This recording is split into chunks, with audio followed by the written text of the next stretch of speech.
జనరల్గా మీ కామెంట్స్ కింద చూస్తే చాలా రకాల కామెంట్స్ పెడుతుంటారు. సో ఇట్లాంటి చూసినప్పుడు నిజంగా మీరు ఎప్పుడైనా బాధపడతారా? ఎలా జరుగుతుంది అసలు? దీన్ని ఎట్లా రిసీవ్ చేసుకుంటారు మీరు? ఒక విషయంలో చాలా బాధపడేవాడినండి.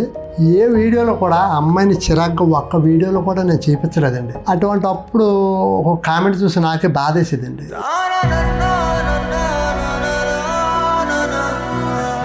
ఎందుకు ఇటువంటి కామెంట్లు పెడుతున్నారని నేను లోనకి వెళ్ళి బాధపడి ఏడ్చేవాడిని. అంటే అభిమానులు ఎవరైతే అభిమానులు అనుకుంటారో వాళ్ళు బ్యానర్ కట్టారు, సో దాన్ని మళ్ళీ వేరే వాళ్ళు చింపేశారు, చింపి మీ ఇంటి ముందర వచ్చేసారు అని నేను కొన్ని విన్నాను. ఇదంతా నిజమేనా? అభిమానులు బ్యానర్ పెట్టారండి. మేము కూడా చాలా హ్యాపీ అయ్యాం. పెద్ద పెద్ద బ్యానర్లు పెట్టారు. ఎక్కడ అంటే లక్ష్మీపురం అంటే తెలియని ఊరిని 2 తెలుగు రాష్ట్రాల్లో దుర్గారావు గడిది లక్ష్మీపురం అనేలా చేశానండి. అటువంటి ఊర్లో నా బ్యానర్కి వచ్చేటప్పటికి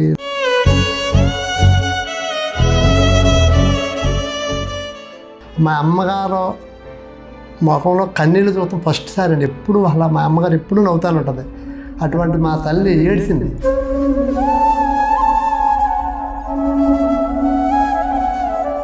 నా తల పోసి నా కాళ్ళు పోసి మా ఇంటి ముందు గేట్ తీసి లోన పడేది.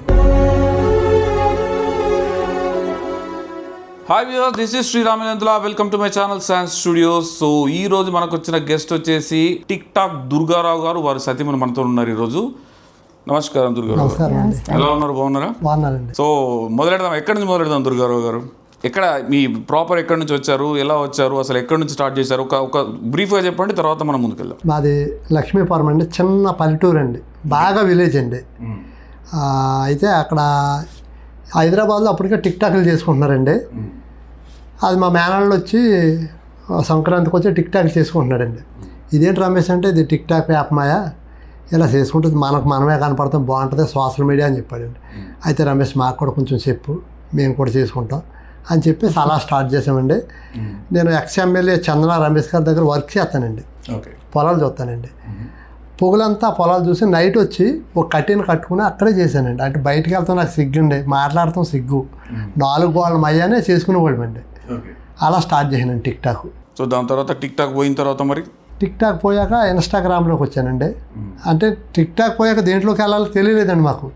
అందరూ కూడా ఎక్కడ కనపడతా దుర్గారావు మరి నువ్వు నీ డ్యాన్సులు గట్ట మేము చూడలేకపోతున్నాం, ఇంతకుముందు టిక్ టాక్ ఉన్నప్పుడు చాలా బాగుండేది, ఇప్పుడు మరి అంటే ఇందులో చేయాలంటే ఇన్స్టాగ్రామ్ ఉంది కదండి, అందులో చేయొచ్చు కదా అని మెసేజ్లు గట్ట పెట్టేవారండి. అప్పుడు ఇన్స్టాగ్రామ్లోకి వచ్చానండి. ఇప్పుడు ఇన్స్టాగ్రామ్లో 5 లక్షల మంది. సో యూట్యూబ్లో ఎంతమంది ఉన్నారు ఫాలోవర్స్? యూట్యూబ్లో 13,50,000 మంది అండి. 13,50,000 మంది. ఓకే. ఇంత దూరం వస్తానుకున్నారా వాళ్ళు ఎవరో చెప్పినప్పుడు మీకు? లేదు సార్, నిజంగా రియల్గా చెప్తానండి.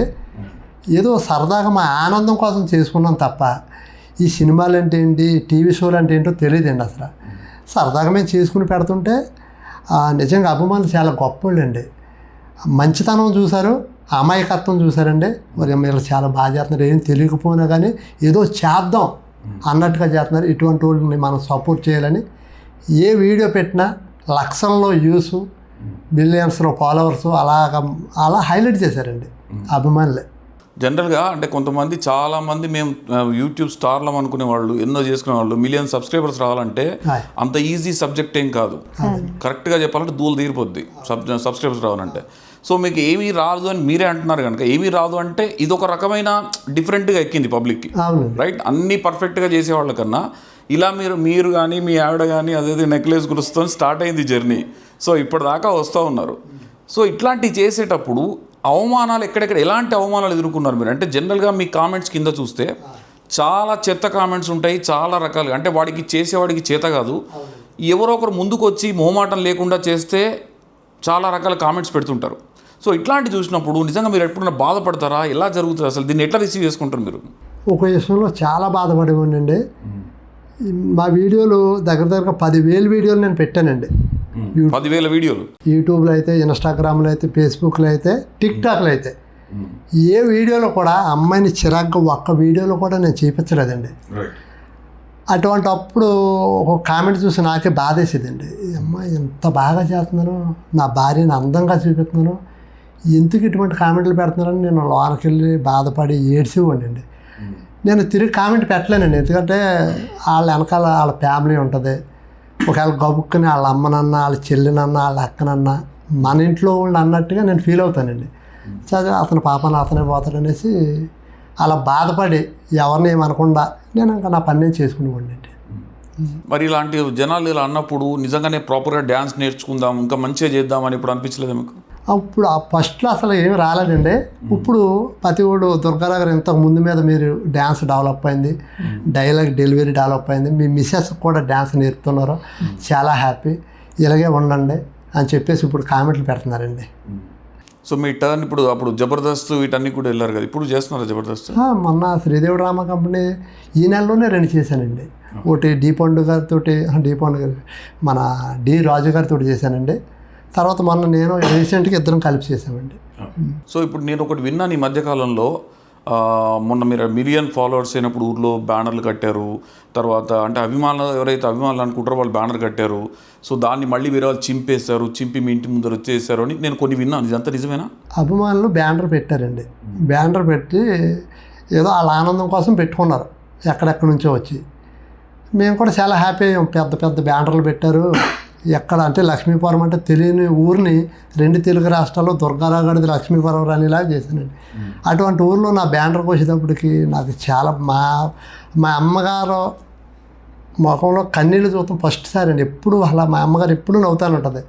అటువంటి మా తల్లి ఏడ్చింది, ఒరే పెద్దోడా నీ బ్యానర్ ఇలా చింపేశారు, ఊరికి నువ్వు ఎంత మంచి పేరు తెచ్చావురా, విశ్వాసం లేదురా పెద్దోడా అంటే. నేను చాలా బాధపడి ఏడ్చానండి నిజంగా.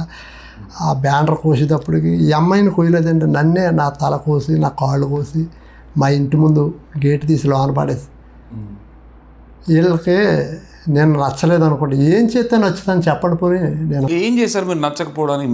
మీ పాటికి మీరు ఏదో చేసుకుంటూ ఉన్నారు, అదే మీ వీడియోలు మీరు చేసుకుంటారు, మీకు రావాల్సిన ఫేమ్ వచ్చింది, ఎందుకు ఇట్లా చేశారంటారు? ఎదిగిపోతున్నాను.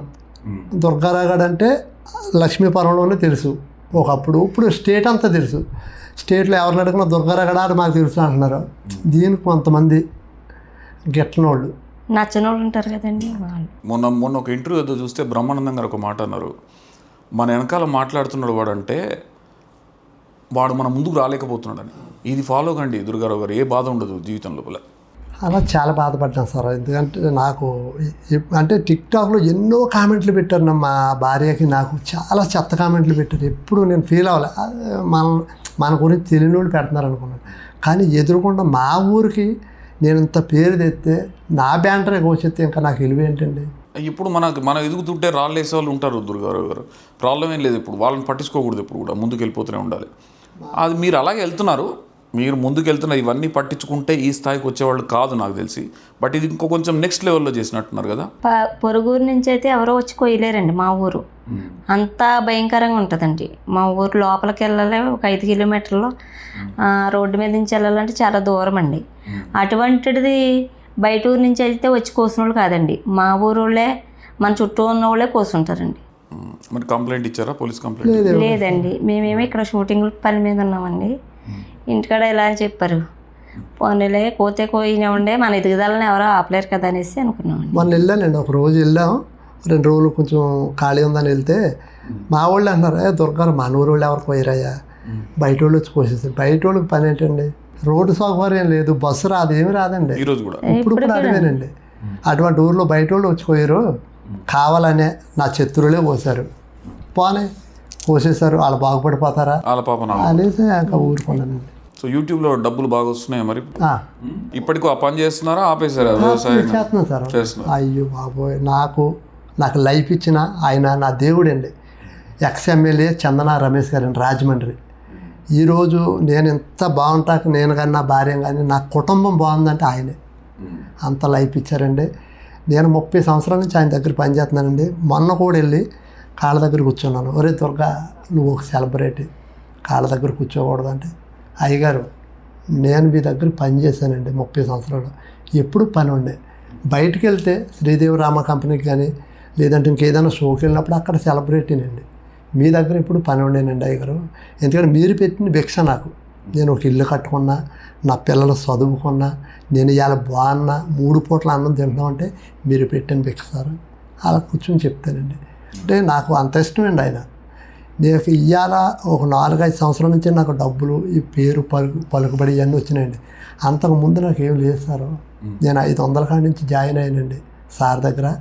ఈరోజు నాకు 20,000 ఇస్తున్నారండి. 500 కాడి నుంచి 30. నాకు పెళ్ళి అవ్వలేదండి అప్పుడు. పెళ్ళి అవునప్పుడు పెళ్ళికి నాకు డబ్బులు ఇచ్చారండి. అప్పటి నుంచి కూడా ఒక్క మాట కూడా నన్ను అనరండి. ఒక ఆయన నన్ను ఏదో తిట్టాడు ఆయన ఎదురుకుండా, ఇట్రా అని కాకేసి ఆయన ఎప్పుడూ తిట్టకు. ఎందుకంటే ఆడి పేరులో అమ్మవారు ఉన్నారు, కనకదుర్గమ్మ తల్లి. నాకు చాలా సెంటిమెంట్. ఎప్పుడు కూడా దుర్గాని ఏమి అనొద్దు అని చెప్పేసి అన్నారండి. ఎప్పుడైంది మీ పెళ్ళి? అది 2000 అయింది. 2000. బట్ అట్లా కనిపిస్తలేరా ఇప్పటికి మీరు? 25 సంవత్సరాలు సార్. మొన్న పెళ్లి రోజు చేసుకున్నాం. అబ్బా సిల్వర్ జూబ్లీ చేసేసుకున్నారా? అమ్మాయికి పెళ్లి చేసామండి. అమ్మాయి పెళ్ళి అయిపోయిందా? ఓ ఒక మనవడో మనవరాలండి, రత్నాలు. అసలు చాలా హ్యాపీగా ఉంటుందండి. గ్రేట్ అండి మీరు మొత్తానికి.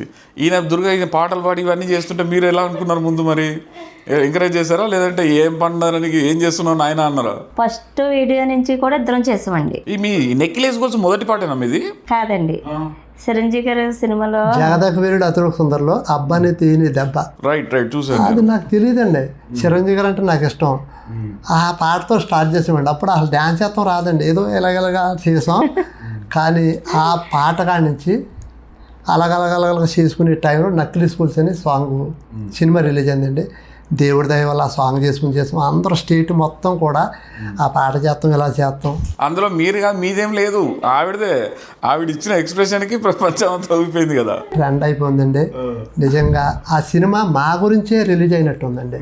రఘు కుంచే గారు ఏ ముహూర్తాలు పాడారా కానీ మహానుభావుడు. ఆయన కూడా అన్నారు కదా ఒక సందర్భంలో, నాకన్నా దుర్గారావు దాన్ని ఫేమస్ చేశాడు అన్నట్టుగా మాట్లాడారు. తర్వాత డి పండు గారి గురించి కూడా చాలా గొప్పగా చెప్పాలండి. నెక్స్ట్ లెవెల్ తీసుకెళ్ళి ఆయన నాకు ఒక కొడుకులు అంటే ఆయన తల్లిదండ్రులు అంటాడండి.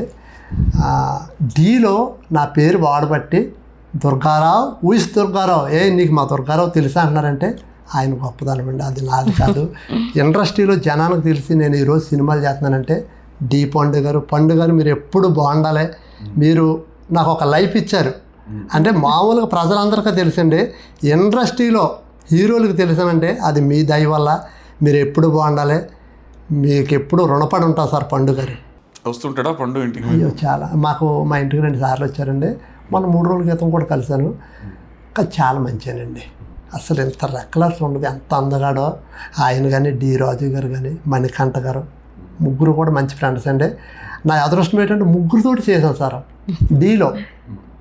ఇంతవరకు సోషల్ మీడియాలో డీలో చేసిన వాళ్ళు లేరండి. నేను డి పండు గారితో చేశానండి, డి రాజు గారితో చేశాను, మణికంఠ గారితో చేశాను. అది అదృష్టం అండి. సో ఇంకా నెక్స్ట్ ఫ్యూచర్ ప్లాన్స్ ఏంటి మరి? ఇలాగే టిక్ టాక్ ఇవన్నీ వీడియోలు చేస్తూ ఉంటారా, ఇంకా సాలిడ్ బిజినెస్ ఏమైనా పెట్టుకున్నారా? అందరూ ఈ మధ్య సోషల్ మీడియాలో వచ్చిన డబ్బులతోటి ఇది శాశ్వతం కాదని చెప్పేసి ఇంకో బిజినెస్ పెడతారు జనరల్గా. మీరేమన్నా సెకండ్ ప్లాట్ఫామ్ తయారు చేసావు మరి? నాకు ఆల్రెడీ బిజినెస్ అంటే ఉండదండి. అంటే నేను చందన రమేష్ గారి దగ్గర వర్క్ చేస్తున్నాను. మా సారే నాకు చెప్పారు, ఒరే దుర్గా 10 రోజులు ఈ పనులన్నీ చేసుకో, 20 రోజులు హైదరాబాద్లో ఉండు, ఈ అవకాశం వచ్చినా వదలకు, అది ఎవరికో కానీ రాదు, నీకు వచ్చింది చేసుకున్నారండి. ఆయన సపోర్ట్ వల్ల నేను ఇక్కడికి వచ్చి నేను ఒక హౌస్ రెంట్కి తీసుకుని చేసుకుంటున్నానండి. ఇప్పుడు నాకు డబ్బులు లేదా సార్, నాకు డబ్బులు లేవు, పలానా షాప్కి వెళ్ళి డబ్బులు లేవు. చందన బెదర్ స్టేట్ మొత్తం సిఎంఆర్ చందన బెదర్ సారేనండి. ఇంకేమైనా బిజినెస్ సెటప్ చేశారు ఇక్కడ మరి? లేదు సార్, చేయాలి. దుర్గారావు గారు దీపం ఉన్నప్పుడు వెళ్ళి చక్కన పెట్టుకోవాలా? అక్కడ వ్యవసాయం చేస్తున్నామండి ఊర్లో, ఇక్కడేమో ఈ పని అండి. ఒక 10 రోజులు ఊరికి వెళ్ళి ఊర్లో వ్యవసాయం చేసుకుని మొన్న వెళ్ళి ఓడిపోతే చేసి వచ్చామన్నమాట అండి. మాకు అదృష్టం ఏంటంటే సార్, మాకు ఏ యాక్టింగ్ ఇప్పుడు కూడా అంత రాదండి. కానీ జనాలు అభిమానులు యాక్సెప్ట్ చేస్తున్నట్టు అది రాకపోవడమే మీకు ప్లస్ అయింది. అది వచ్చి చేసిన వాళ్ళు చాలామంది మిమ్మల్ని విమర్శించే వాళ్ళకి ఆ సక్సెస్ ఇంతవరకు రాలేదు. అది రాలేదని మీరు ఎంత సిన్సియర్గా నాకు యాక్టింగ్ రాదని చెప్తున్నారో అదే మీకు ప్లస్ అయ్యి ఈరోజు మీరు ఇంత స్థాయికి వచ్చారు. కరెక్టే కదా? ఇప్పుడు యాక్టింగ్ చేసి చాలామంది సెలబ్రిటీస్ కూడా మీ అంత ఫాలోవర్స్ లేరు. అది ఏ రకంగా ఫాలోవర్స్ ఉన్నారనేది సెకండరీ, బట్ ఫాలోవర్స్ అయితే ఉన్నారు కదా మీకు. ఇది కూడా సాధించలేని చాలా ఉన్నారు కదా. సో అది నాకు మిమ్మల్ని ఇంటర్వ్యూ తీసుకోవడానికి కారణం ఏంటంటే ఒక రకంగా నాకు మంచి అనిపించింది. ఏమీ తెలియకుండా అంటే అమాయకత్వం, ఏదైతే అమాయకత్వం మీ దగ్గర ఉందో ఆ అమాయకత్వం మీకు శ్రీరామ రక్షగా నిలిచి మిమ్మల్ని ఈరోజు ఈ స్థాయిలో పెట్టింది. ఇంకా కామెంట్ చేసేవాళ్ళు అంటారా మంచి వీడియో చేస్తారు, చెడ్డ వీడియో, అసలు మనం కామెంట్ సెక్షన్ చూడకూడదు, అని చూస్తే అసలు ముందుకు వెళ్ళాం మనం, అంతే కదా. అవునండి. సో ఇంకా ఇంకా ఇంకా దుర్గారు ఇంకా నెక్స్ట్ ఇంతకు ప్లాన్స్ ముందు మాకు అసలు ఏమి ఉండేది కాదండి, మా చిన్న గుడిసు. అయితే అప్పటికి అమ్మాయి చదువుకుందండి. వీళ్ళ నాన్నగారు ఈ దుర్గారాగడు అసలు మందు అలవాటు లేదు, ఏమీ లేదు, మా అమ్మాయిని ఇక్కడికి ఇచ్చి పెళ్లి చేస్తే బాగా చూసుకుంటాడు అన్న ఆలోచనతో మా నాన్నగారిని అడిగారంటండి. మా అమ్మాయిని మీకు మీ అబ్బాయికి చేద్దాం అనుకుంటాను, ఓకే మీ ఇష్టం చేయండి, కట్నం ఎంత ఇస్తారంటే ఓ 10,000 ఇస్తాను, మీరు ఇచ్చినా పర్లేదు ఎప్పని పర్లేదు, ఆ అమ్మాయి చక్కగా చదువుకున్న అమ్మాయిని మా అబ్బాయికి చేస్తున్నారంటే ఇంక అంతకన్నా గొప్పతనం ఏంటని చేస్తే వీళ్ళ నాన్నగారికే ఈవిడికే ఇష్టమండి. నేనంటే ఉన్న కూడా ఎవరికి ఇష్టం లేదండి. మొత్తం పెళ్లి చూపులకి వెళ్ళినప్పుడు 100 మంది వచ్చారండి. 100 మంది వచ్చి కూర్చున్నారు. మేము వెళ్ళామండి. మేము వెళ్తే నన్ను చూసి అందరం ఎలా తిప్పేస్తున్నారు, ఏంటి ఇష్టం లేదా ఏంటి, నన్ను అనవసరంగా రమ్మన్నాడు, వస్తే నేను ఎలా తిప్పేసుకుంటారు వీళ్ళందరూ తల్లంటే అడిగానండి. ఈ బక్కోడు అంటే మాకు ఎవరికి ఇష్టం లేదు అంటే అప్పుడు సన్నగా ఉండి చిరాకు ఇష్టం లేదు. ఆ అమ్మాయి చదువుకుంది, ఎందుకు ఆడికి ఇచ్చి కట్టబెడుతున్నావు, మన దగ్గర డబ్బులు ఉన్నాయి, ఉద్యోగస్తులను చేస్తాం కదా, ఎందుకు ఆడికి ఏముంది, ఒక ఇల్లు లేదు, వాకలు లేదు, అటువంటి వాడికి నువ్వు చేస్తామేంటి, ఆడికి ఒక చదువు సంజ అని తిట్టారండి. పాపం మహానుభావుడు చచ్చిపోయి ఎక్కడ ఉన్నాడు కానీ లక్ష్మి అండి మా మామగారి పేరు. మీరు వచ్చినా రాకపోయినా నేను ఆడికే చేస్తాను పెళ్ళి, మా అమ్మాయి చేసుకుంటాను అంది కాబట్టి నేను ఆడికే చేస్తాను అనేసి మహానుభావుడు. మీకు ఇష్టమే చేసుకున్నారా మరి, మీ నాన్నగారు చెప్పారని మా చేసుకున్నారా? నాన్నగారు చెప్పారని చేసుకున్నాను. ఇప్పుడు మరి ఇష్టమైందా? ఇప్పుడు బాగా దండిగా డబ్బు సంపాదిస్తున్నాడు దుర్గారావు గారు. డబ్బు గురించి కదా కానండి, మంచిగా చూసుకుంటారండి. మా నాన్నగారు ఎలా చూసుకునేవారు, నన్ను చాలా గారాభంగా చూసుకునేవారండి మా నాన్న. అలాగే చూసుకుంటారండి, అంతకంటే బాగా చూసుకుంటున్నారు. సో మొత్తానికి ఆమె దగ్గర మార్కులు కొట్టేశారు గట్టిగానే. ఆ రోజు మా మామగారు నాకు చేయనంటే నాకు ఈ హైపు లేదండి, ఈ పేరు లేదు, ఈ టిక్ టాక్ లేదండి. ఆ మహానుభావుడు మరి నాలో ఏం చూసాడో చేసుకొని చేశాడండి. ఒకటే అన్నాడండి, మా అమ్మాయిని చేతిలో పెడుతున్నాను, నాకు మా అమ్మాయి అంటే చాలా ఇష్టం, నువ్వు జాగ్రత్తగా చూసుకోవాలి, నేను ఉన్నా లేకపోయినా అని అన్నాడండి మా మామగారు. ఆ రోజు నుంచి ఈ రోజు వరకు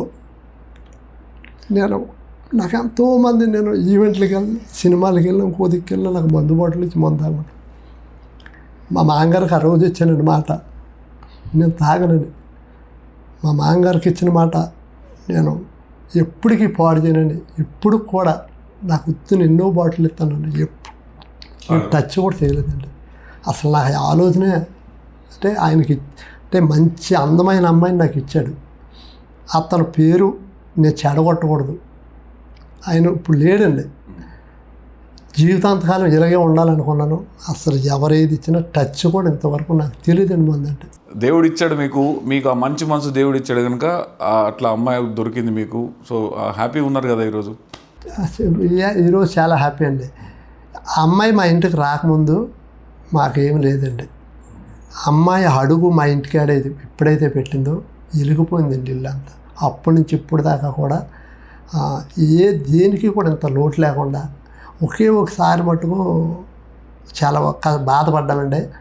ఇల్లు స్లాబ్ లెవెల్కి వచ్చేసింది, కొత్తగా పెళ్ళయిందండి. ఊరంతా తిరిగినా ఎవరు కూడా 500 రూపాయలు మాకు అప్పు ఇవ్వలేదండి. స్లాబ్ వేసుకునే టైంలో ఒక మహానుభావుడు ఒక 20,000 రూపాయల వస్తువులు ఇప్పించి ఓస, కంకర, సిమెంటు, ఇసుక అన్ని ఇప్పించి దగ్గరుండి స్లాబ్ వేయించాడండి. అప్పుడు చాలా బాధలు పడ్డామండి, చాలా కష్టాలు పడ్డాం. అంటే ఒక పూట ఉంటే ఒక పూట లేని టైం అండి అది. ఈ రోజు ఉండితే మా అమ్మ పొద్దున్న సాయంత్రం ఉండేది కదండి, కొంచెం మంచిలాగా సల పడుకునేవాళ్ళు.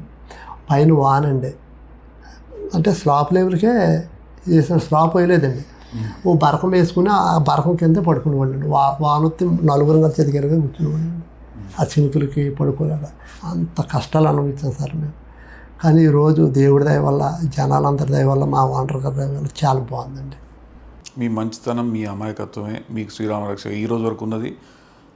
ఆవిడ ఎంత మంచిగా చూసుకుంటున్నారో, జనరల్గా భార్యను మంచిగా చూసుకునే వాడికి కష్టాలు రావంటారు. సో ఆవిడ ముఖం చూస్తే అర్థమైపోతుంది, ఆ హ్యాపీనెస్ అనేది ఆమె ఫేస్లో కనిపిస్తుంది. సో మీరు ఇట్లాగే హ్యాపీగా చాలా అంటే ఇప్పుడు జీవితకాలం హ్యాపీగా ఉండండి. ఇలాగే చేసుకుంటూ ఉండండి. మాకు టిక్ టాక్ దుర్గారావు లాగా మమ్మల్ని ఎంటర్టైన్ చేస్తూనే ఉండండి, పబ్లిక్ని ఎంటర్టైన్ చేస్తూనే ఉండండి. ఈ రివర్స్ మాట్లాడడానికి పట్టించుకోవద్దు. ఓకే, మనకేదో హైప్ ఉందనేసి పొంగిపోవద్దు, మన హైప్ లేదని కుంగిపోవద్దండి. మనం ఎప్పుడు ఎలాగున్నామో అలాగే ఉండాలండి. డబ్బులు ఉందని మారిపోయి డబ్బులు లేకపోతే నాకు ఒకప్పుడు ఏమీ లేదండి, నేను అప్పుడు అలాగే ఉన్నానండి. ఇప్పుడు అన్నీ ఉన్నాయి, అందరికీ తెలుసండి. నేను అప్పుడు 150-200 రూపాయలు సొక్క వేసానండి, ఇప్పుడు కూడా నేను అయ్యానండి. అంటే మారకూడదని. అలాగా మీరేదో హైప్ ఉందనేసి ఉన్న పనులు వదులుకొని ఇక్కడికి రావద్దు. మీకు ఏదైనా ఉంటే వచ్చి చేసుకుని వెళ్ళిపోండి. ఇదే జీవితం అనుకుని ఉన్న వాళ్ళకి ఏముండదు. దయచేసి చెప్తున్నాను, ఆ పని చేసుకుంటే ఇక్కడ ఏ అవకాశం వచ్చినా చేసుకోండి. నేను అలాగే చేసుకుంటున్నానండి, నా పనులన్నీ చేసుకుని ఇక్కడికి వచ్చి ఏ అవకాశం వచ్చినా చేసుకుంటున్నాను. మీరు కూడా అలా చేసుకోండి. ఇది ఉంది కదా అని అది వదిలేయొద్దు. నిత్యం ఎప్పుడు కూడా మనకు అదేనండి, ఇది కాదు, ఇది కొన్ని రోజులే, ఇది మటుకు దయించి అందరూ కూడా గుర్తించుకోండి. నేను సోషల్ మీడియాకి అభిమానులకి అందరికీ కూడా ఒకటే ఇది వినిపించుకుంటున్నానండి. థ్యాంక్ యూ దుర్గారావు గారు. యాక్చువల్గా మీతో మాట్లాడినాక నాకు కూడా కొంత అంతో నిజాయితీగా ఒప్పుకోవాలంటే కొంత అంతో ఇంత నాకు కూడా ఉండే, కానీ మీతో మాట్లాడిన తర్వాత నిజంగా నా అభిప్రాయం కూడా మీ తరపున మార్చుకున్నాను. సో అది దుర్గారావు గారితో మాట్లాడిన విషయం. సో ఆయన గురించి రాంగ్ కామెంట్ చేసేవాళ్ళు వీళ్ళందరూ కూడా కొద్దిగా దృష్టిలో పెట్టుకోండి. ఆయన లైఫ్లో చాలా కష్టపడి పైకి వచ్చారు. ఇంకా పైకి వచ్చినా కూడా ఆ వినమ్రత కానీ అవన్నీ వదలలేదు. ఇప్పటికి కూడా పద్ధతిగానే ఉన్నారు. ఆ వృత్తిని మర్చిపోకుండా ఇప్పటికి కూడా వాళ్ళ ఓనర్ దగ్గర పనిచేస్తూనే ఉన్నారు అండ్ దాన్ని చూస్తూనే ఇవన్నీ చేస్తున్నారు. సో ఆయన అనుభవాన్ని మీ అందరికీ చెప్పారు. సో దయచేసి నెగిటివ్ కామెంట్ చేసేవాళ్ళకి మనం వద్దని చెప్పలేము. మీకు చేతనైతే నలుగురు సాయం చేయండి. ఆయన ఎదిగితే మీరు చూస్తూ ఊరుకోండి. మీకు చేతనైతే అప్రిషియేట్ చేయండి, లేదంటే మీరు సైలెంట్గా ఉండండి. మిమ్మల్ని ఎవరు అప్రిషియేట్ చేయమని ఎవరు అడగట్లా. వాళ్ళు చేసే వాళ్ళకి వాళ్ళ కర్మాలు వాళ్ళకు ఉంటారు, ఎవరి పని వాళ్ళు చేసుకుంటూ ఉంటారు. ఓకే, నెక్స్ట్ ఇంకో గెస్ట్తో మళ్ళీ కలుస్తాను. Thank you so much. శ్రీరామిల్లు.